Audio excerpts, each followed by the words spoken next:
श्रीमद शीला अभय चरणारविंद भक्तिवेदांत स्वामी शीला प्रभुपाद की जय, अनंत कोटि वैष्णववृंद की जय, नामाचार्य शिला हरिदास ठाकुर की जय, ग्रंथराज श्रीमद भागवतम की जय, निताय गौ प्रेमानंदे हरि हरि बोल.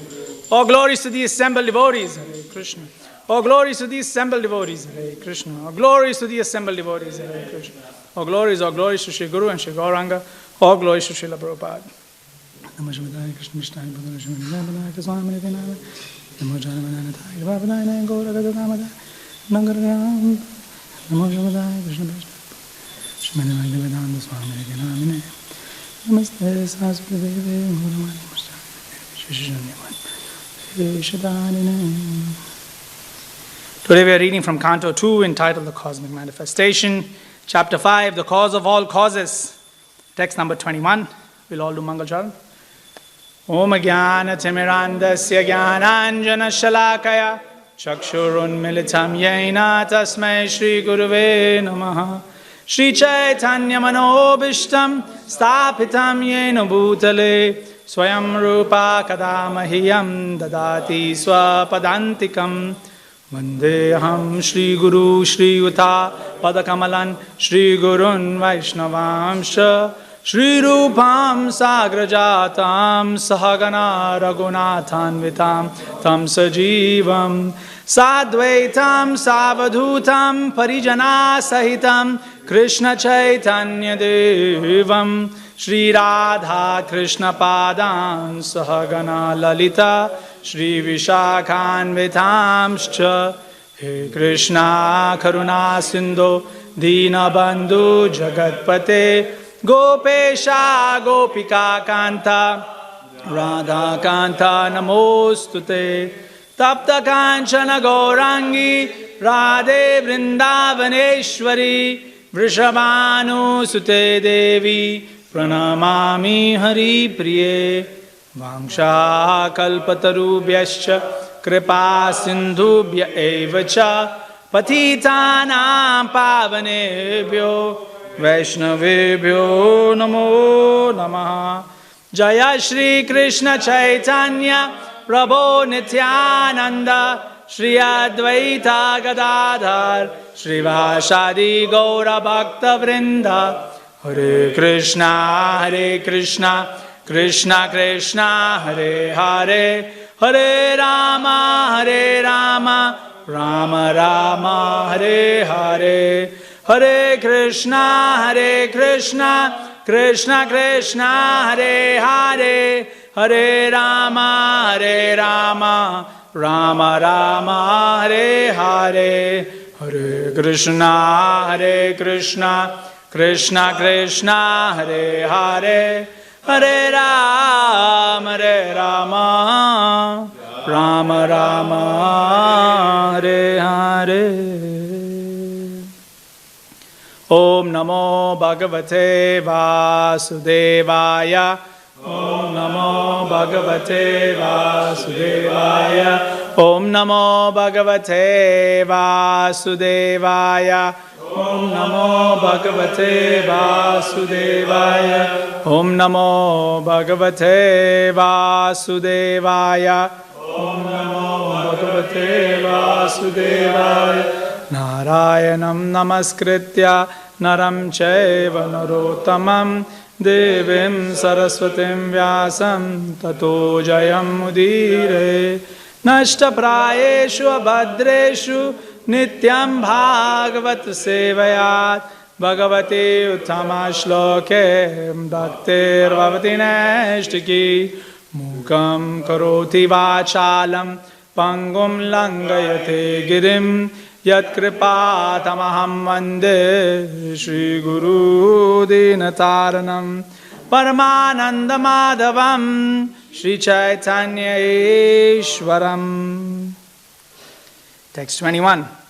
Kalam karma swabhavam cha Kalam karma swabhavam cha Mayeshu mayaya swaya Mayeshu mayaya swaya Atman yadrichaya praptam Atman yadrichaya praptam Vibhubhushurupadade Vibhubhushurupadade Kalam karma swabhavam cha Kalam karma swabhavam cha Mayeshu mayaya swaya Mayeshu mayaya swaya Atman yadrichaya praptam Atman yadrichaya praptam Vibhubhushurupadade Vibhubhushurupadade Vaishnavas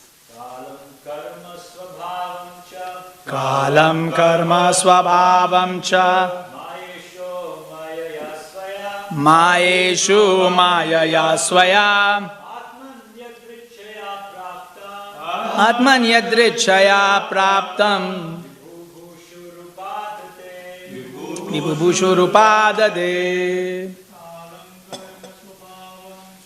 Kalam karma swabhavam cha Mayeshu Mayaya Swaya Atmanyadrichaya Praptam Vibhubhushurupadade Kalam Karma Swabhavam Cha Mayeshu Mayaya Swaya Atmanyadrichaya Praptam Vibhubhushurupadade. Word for word. Kalam, eternal time. Karma, the fate of the living entity. Swabhavam, nature. Cha, also. Maya, potency. Ishaha, the controller. Mayaya, by the energy. Swaya, of his own. Atman, Atmani, unto his self. Yadrichaya, independently. Praptam, being merged in. Vibhubhushu, appearing differently. Jai Shri Radha Gopinath. Appearing differently. Upadade, accepted for being created again. Accepted for being created again. Translation proposed by His Divine Grace Abhay Chanarvind Bhaktivedanta Swami Srila Prabhupada Ki Jai. Translation: the Lord, who is the controller of all energy, thus creates by His own potency, eternal time, the fate of all living entities and their particular nature for which they were created, and He again merges them independently.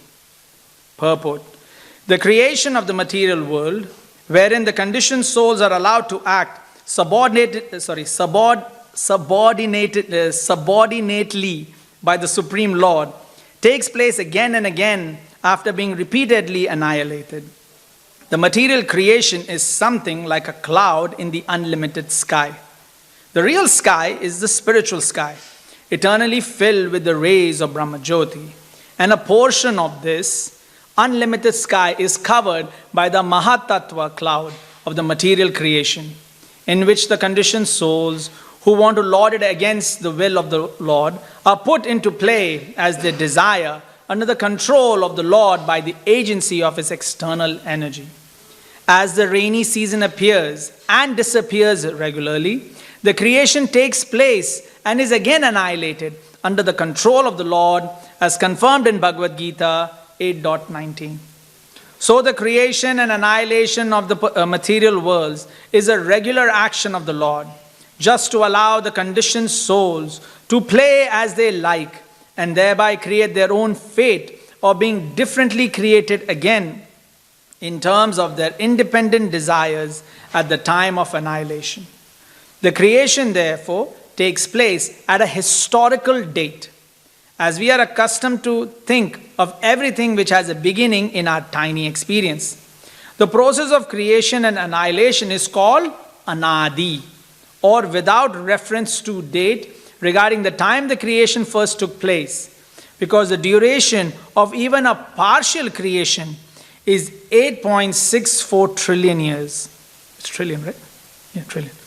The law of creation is, however, as mentioned in the Vedic literatures, that it is created at certain intervals and is again annihilated by the will of the Lord.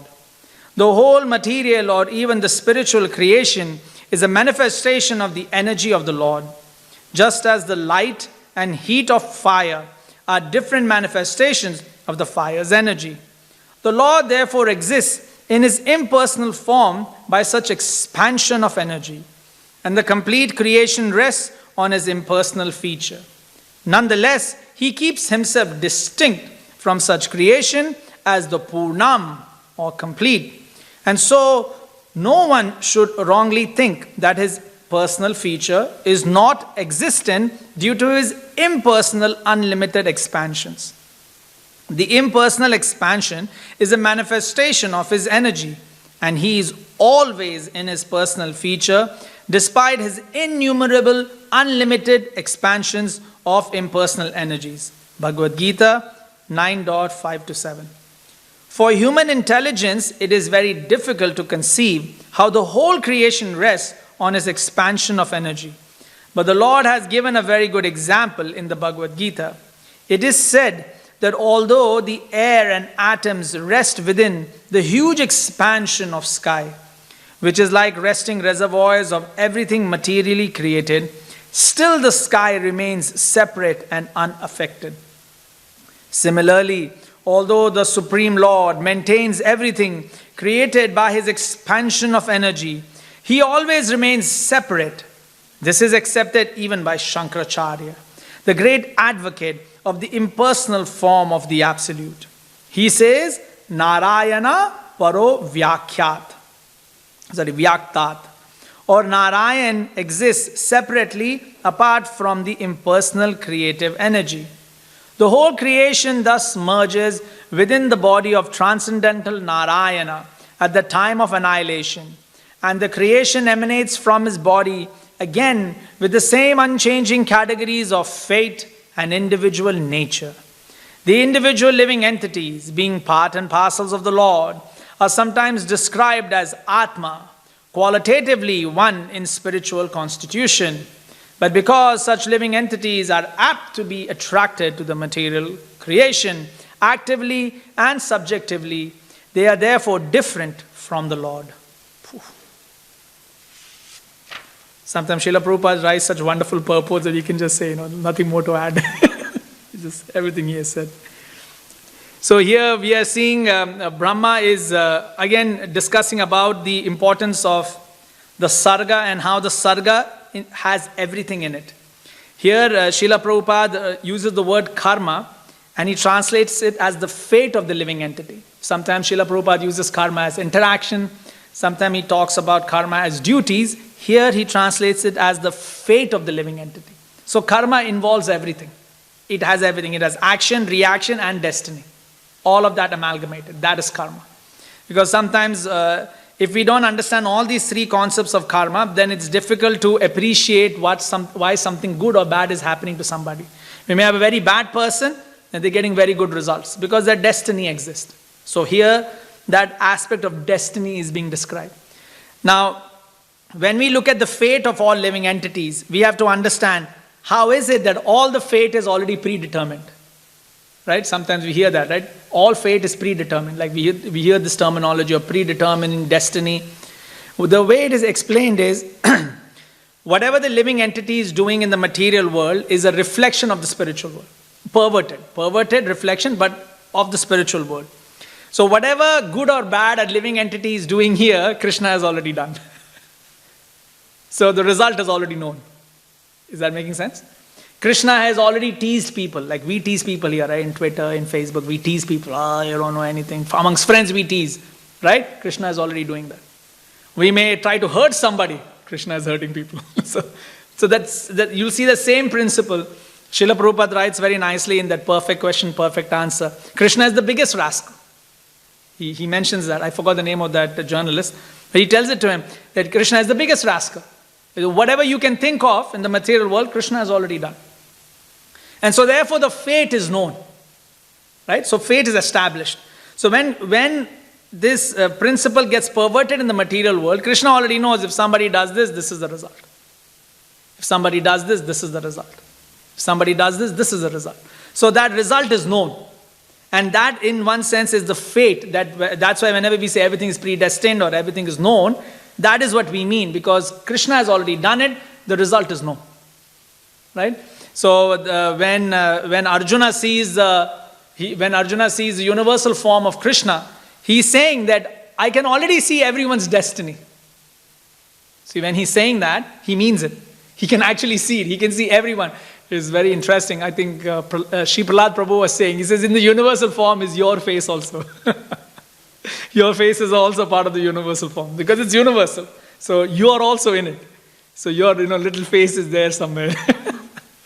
What do you call? There was this serial, Games of Thrones, in that they had a temple of faces. So they have this concept of a temple of faces. So in one sense, you can observe the universal construct in that. Right? Yes, there is this temple of faces, and that is the universal form of Krishna.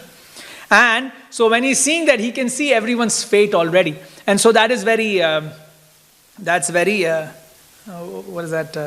it's very shocking. It's very shocking to see everyone's destiny. Right?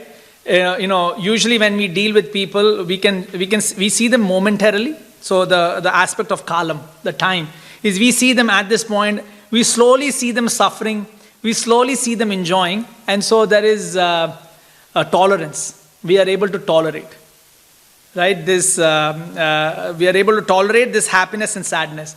But if we suddenly saw all happiness and all sadness, that would become intolerable. We would not be able to tolerate such a thing. Such a concept cannot be tolerated. And so that is something for us to appreciate, right? So kalam, the purpose of time also is to allow us to tolerate. Because if somebody like Arjuna cannot tolerate when he sees all happiness and all sadness, then a mere person like us, we will not be able to tolerate it. So time also allows us that ability, right, to sustain this massive potency.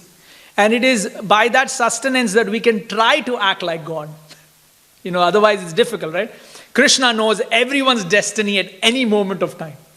And that's a lot of information to hold on to. Right?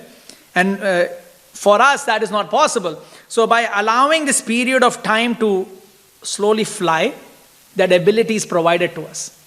Right? So time also has that aspect, that allowing us the ability to deal in this world in a way that we think we are gods. Right? So time has that aspect. So karma, the concept of fate, and here the concept of time, so that someone can deal with it. Someone can deal with the material world, right? So kalam and karma. And this swabhavam, this nature, right? So Srila Prabhupada uses this particular nature. This swabhava is also predefined. So this is called the formative principle. So all forms already are existing in the sarga.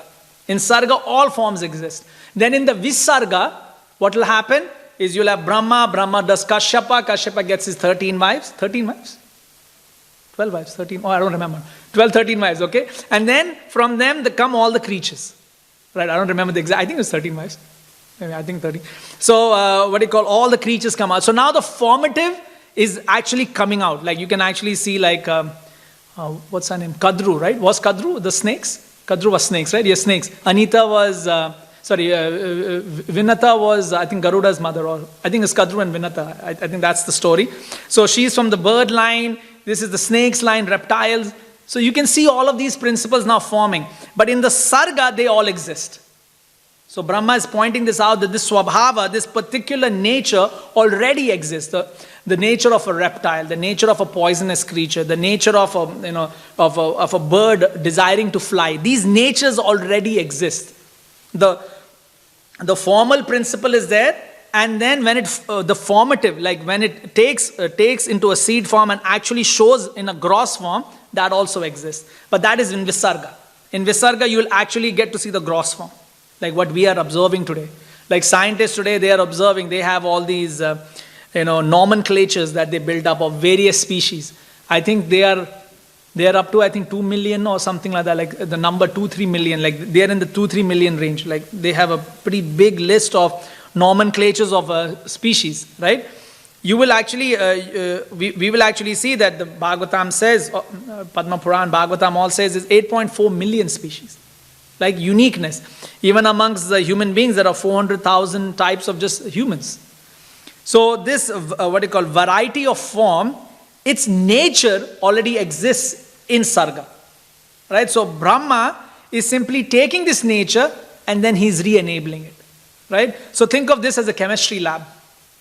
All the chemicals exist. Now it is your desire how you mix the chemicals and next chemical you wish to make. Right? That is your desire. Right? Today I'm going to, hydrosulfuric acid with hydrochloric acid. What will I get? So that is your desire. That is your experimentation. But the chemicals and the fact that if this chemical hits this chemical, this will be the result, that is already present. Right? So sometimes we see scientists, like one of the greatest claims of an atheist, whenever atheists present their position that God doesn't exist, one of their main principles is that science has invented stuff that wasn't there before. That is their presentation. Science has invented stuff that was not there before. Therefore, God doesn't exist because man is creating. Right? That is the principle on which the fundamentals of atheism is built. Right? Here we see Brahma. He can also take the position of the ultimate atheist. He has formed everything. Every form that we can think of in the material world, Brahma has formed. In fact, even Vishwamitra, his name Vishwamitra means friend of all and also one who has created a universe. So Vishwamitra had actually created an entire universe. Like, you can appreciate that, right? Creating an entire universe, like sun, planets, like the whole 9 yards, stars, everything. Like, Vishwamitra created a planet, universe, or what you call, on his own right. So there are people who have this ability, this yogic strength. They do have such abilities. In Mahabharata, this is explained. So this yogic strength that you have is there. But nonetheless, all of these personalities, Vishwamitra, Brahma, don't take an atheistic position. They appreciate that, no, all of these things already existed. Simply, we have transformed. So this is what Brahma is presenting to Narad Muni now. So he's right now attributing everything to Vasudeva. One of the most important things in journalism, like when people do journalism, is the fact that they need to attribute something, attribution. They need to attribute something to a final person, because that is journalism. So this is true journalism, Bhagavatam. Bhagavatam is the most journalistic book. If you ever meet a journalist, you should say, here is a journal. Here is a journal, and the attribution is given to Krishna. All attribution is given to Krishna. People sometimes say, do good things happen? There was an atheist, I forget his name, Stephen Fry. Yeah, Stephen Fry. He had actually asked this question in an interview. He says that there is a person, there is a kid who's born with this terrible disease. He says, your God is merciful? You see, that's his perspective, right? So he's using a very valid example. He's saying, a child is born, is completely suffering. What did that child do? Your God is merciful? You see, that is a very valid question. It's a hard question to deal with. But as devotees, we say, yeah, actually, yes, Krishna is the cause. Karma, Krishna, the fate is determined. Here, they're saying karma, the fate of the living entity, is determined. Yes, the child will be born with a disease. And of course, it is very hard to say this. It is hard. Especially in today's day and age. Today's day and age, everything is very touchy. I don't know if you're seeing in Twitter and all, people are now taking down movies. They are fighting with, they're just left and right fighting with people. If there is a comedian who has, colored his face black, then they are saying that is a racial construct. Take that down. So there's a very touchy moment right now amongst human beings, amongst all of us. It's very touchy, right? Why did you do this? Oh, you hurt my feeling. Why did you hurt my feeling? So we are in that mood. And so here the next word, Mayeshu, is explained. Maya, that potency, where we become so touchy, Isha of that is Krishna. Mayeshu. Maya, Isha, that is Krishna. So even those feelings, that is all coming from Krishna. So yes, Krishna is doing all of this. Yes, in one sense, what the atheists say is true. Tell him your attribution is actually correct. Yeah, Krishna has done that. Yes, he has ordained it. He has positioned this thing. Sometimes a child may be born with a disease. Yes, what to do? Now, obviously, for somebody who's in that moment, it is hard to swallow. Remember what I said? Time allows us to be happy and sad. So one who is in that moment of sadness, this is very difficult to take. That Krishna, you ordained this? you ordained this? Yes, he ordained it. It's very intriguing when Kunti Devi and when she's praying to Lord Krishna, she never says that Krishna, you ordained our suffering. Why did you do that? No, she's saying, Krishna, may more suffering be ordained on me. It's very interesting, isn't it? That twist of thought process. An atheist is, what is an atheist thinking? Krishna, you ordained this suffering on me? Okay, and on the next side of the stage is the devotee. Oh my dear Krishna, please ordain more suffering on me. So interesting, isn't it? Both of them are in the same situation. Both of them are dealing with suffering. One is questioning why it is happening. Other is asking, let more come. So amazing, isn't it? This variegated position, right? So that we have to appreciate. It is hard to appreciate such things. It is hard to appreciate this Mayeshu, this Maya of Krishna, right? But if we are able to tolerate, and that is why Krishna asked Arjuna that please be tolerant. Please tolerate. Because this tolerance is required. As devotees, we have to tolerate, and as general human beings, we need to tolerate. Bias is there in the material world. It will always be there in the material world. And so because there is bias, we have to learn to tolerate. Of course, there is also this idea of how much you tolerate. That is also there. Sometimes, things may go over our heads, and that's okay. Then, it is good to change one's situation. If you are in a position where you are trying to be a devotee and you're trying to tolerate something and you're not able to tolerate it, it is okay to change one's position. Because it is more important to keep one's bhakti lata beach, keep one's devotion. I'm trying to remember the name of the book. I think it's Krishna Bhajanamrita. I forget the name. I think it's Krishna Bhajanamrita or Krishna Kathamrita. I don't remember what's the name of the book. That there it is, like this aspect is described that sometimes, even one's guru may fall down. That aspect, I don't remember the name of it. Bhajanamrita, that aspect is described there in that book. And there also it is said that, okay, sometimes this can happen. And then in this situation, one can, find a place where he can settle and still do devotional service. Like, they are talking about a, more calamitous position. Like, people like an atheist is describing about his material calamity. Here, this book is describing about spiritual calamity. See, one is having a material calamity. Oh, this is bad, that is bad, my hand is hurting, nothing is working. And then if somebody has a spiritual calamity, now what? Now what do you do? Even that is being described. That then one can take another position and be a devotee. But even there it is explained that one should tolerate. Even there that aspect of tolerance is described. One has to tolerate. So this Mayeshu, this potency of Krishna is there. And it will cause us to become touchy, feely, very, extreme, have extreme emotions, extreme happiness, extreme sadness, right? All of these emotions, when they're in the spiritual world, they are glorious. These things, all these emotions, when they're in the spiritual world, when they're connected with Krishna, they're glorious. When they are deviant from Krishna, when they are aloof of Krishna, they're terrible. They cause a lot of pain and angst, right? So this balancing act is required as a devotee.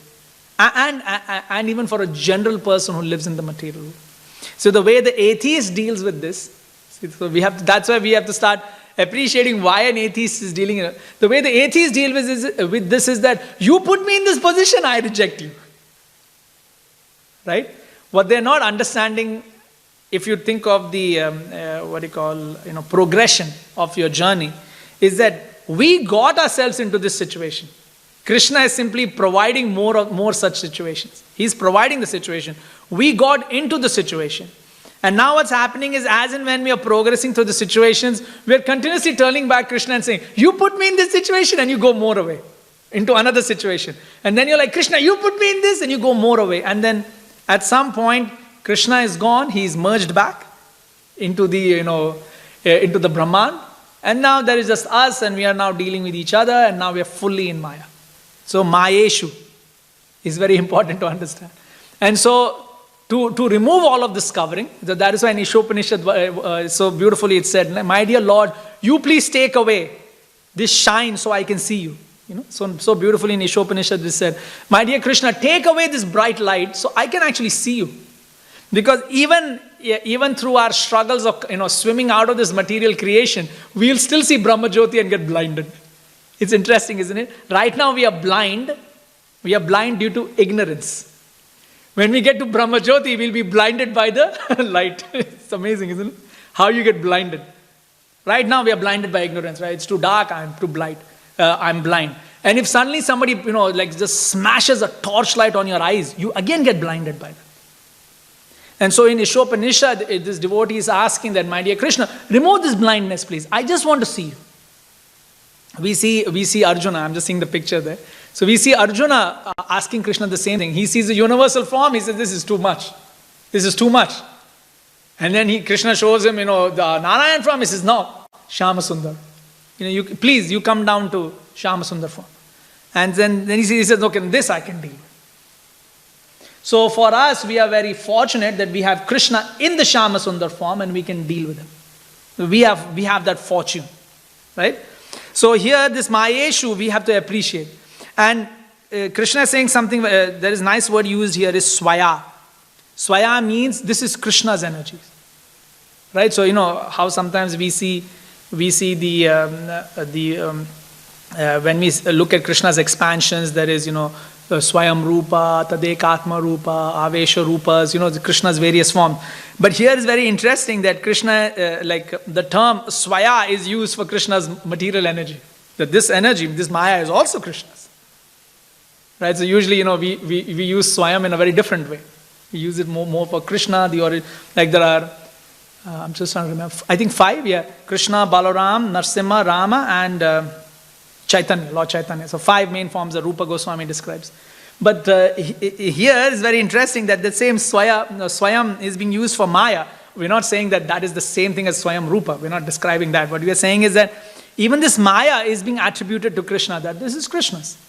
This energy, this illusion, this good and bad is Krishna. It is Him. And that acceptance takes a long time. For devotee to accept this is a long journey. See, Kunti Devi, she is explaining this after all her tribulations. Like she's gone through a lot of tribulations. And towards the end, she's saying, my dear Krishna, this was you. So please, you give me more, because more it is, the more I think of you. Right? So she has gone through a journey. For us, this journey is very painful. Oh, something bad happened to me. This devotee shouted at me. That devotee shouted at me. Then I go out and, some person is shouting at you. You're like, what's going on? Everyone's shouting at me today.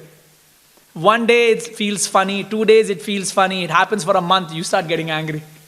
You see how it changes? Like in the beginning, everything is fun. Slowly, then you become completely crazy. Then, of course, anger goes towards Krishna. Then it goes towards devotees. Then anger builds up. But that's okay.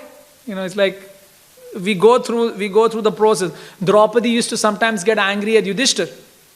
Right? And then she's a very chaste wife. Right? Draupadi is considered very chaste. Because sometimes she get angry at Yudhishthir. He says, because of you, all this happened. You see? It happens. These things happen amongst devotees. A fight occurs. I think there was one time in the battlefield that Arjuna was about to kill Yudhishthir. Like he got so angry when Yudhishthir told him, drop your Gandiv. He's like, I took a vow that anyone who tells me to drop my Gandiv, I'll kill him.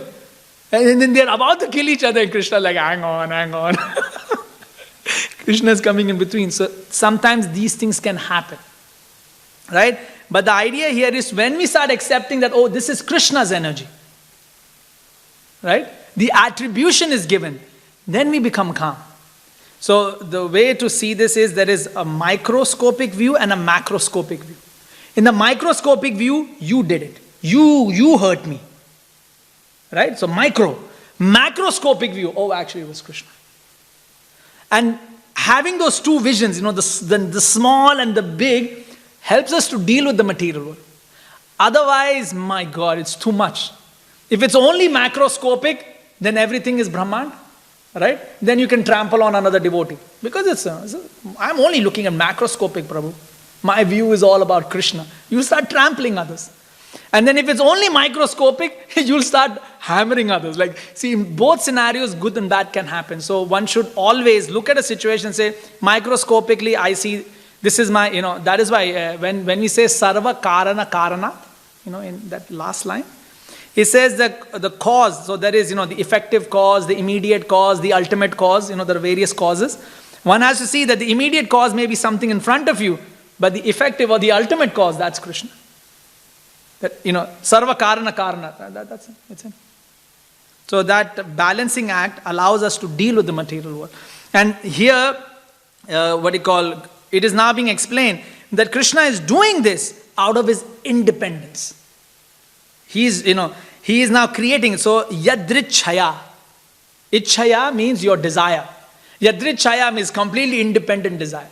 So, Maya, she's Ichana Rupa. She's taking the form of Krishna's desire. Krishna wants this to happen. She is making it happen. But Krishna's desire. Yadrichaya. It is Krishna's desire. And then now we have come into this world. Now we have our own desire. Because I am now acting as God, right? I am here. I am God. I am getting my own desire. Then so, okay. Maya is creating more positions for you. Sometimes you may think like, why Krishna did this? Why Krishna didn't give me intelligence? No, it's not about Krishna giving intelligence. We wanted this. We are here now. Now you have intelligence. Switch over. Right? So that appreciating Krishna as the Yadrichaya, as the independent, who is doing this chemistry, he's in this chemistry lab and he's providing all of the chemicals for Brahma to then build and for Maya to enact upon. We have to see that. And if we can see that, now we can deal more nicely with Krishna. We can start accepting things more. And we can accept that, yes, okay, this was Radha Gopinath's mercy. And it was also devotee's mercy. And somehow things work out. Right? So, for us, this is interesting to understand that the independence of Krishna, the way time allows us to deal with the world, the way the fact that fate exists, it does exist, right? And how various natures are provided, right? So this is the summum bonum of the shloka. Wow, today is 8:45. The devotees want to share something? It's very nice shloka. You can share something. This is actually a very nice shloka. There was lot Srila Prabhupada wrote in the purport. I only picked on 2-3 things. But yeah, very nice shloka. Yes.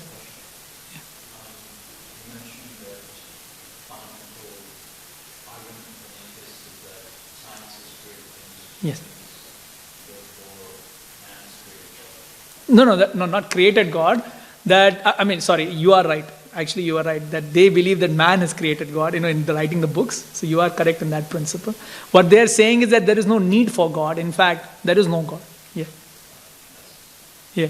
But you are right. If you see people like Sam Harris, when they write these books about moral dilemma and all, they actually mention that man created God, the concept of God. So yes, even that principle they believe. Is that because one of the functions of God is that He creates things? Yes, correct. Correct. Yep, you're right. Because what is happening is, the Visarga principle, the secondary creation, of course it is Brahma, but that principle of Visarga is also with us. Is that making sense? Like, Brahma is the main Visarga, like he is the guy who is doing everything, but that principle of Visarga, the secondary creation, is even in all of us. We can create. We have Visarga.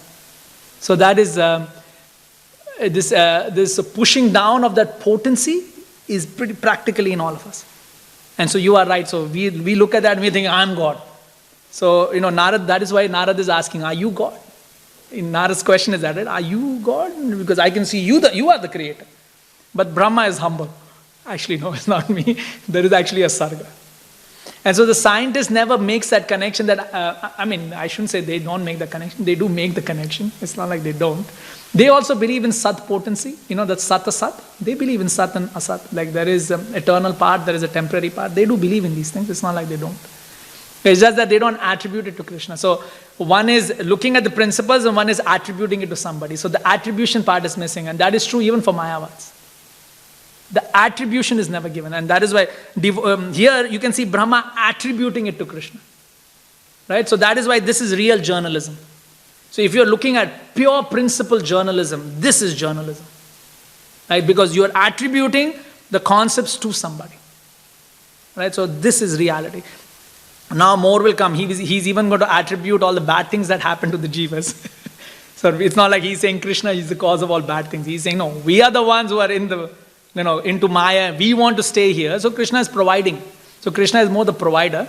But the attribution is given. He says that Krishna, he is the one creating all the situation, and the jiva, he's jumping into the situation and playing.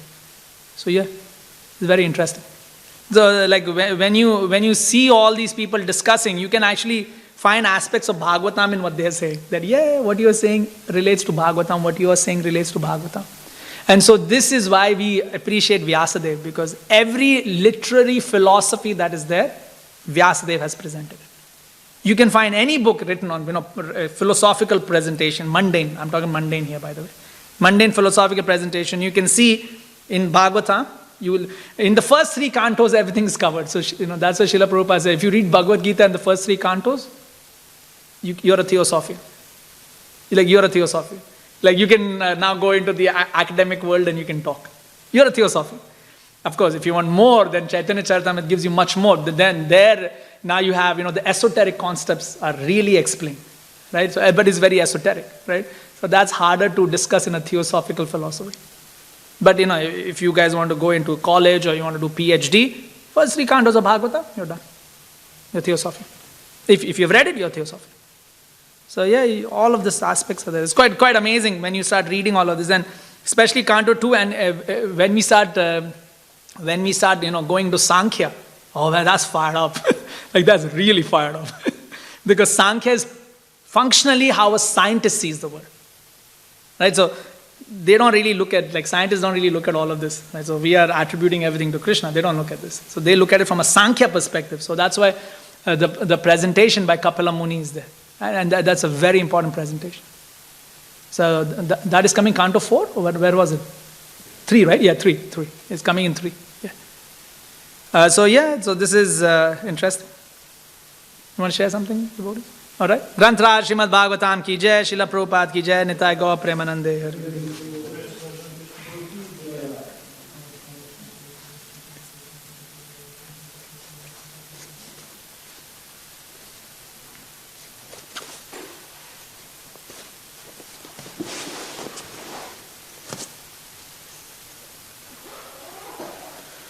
Hare Krishna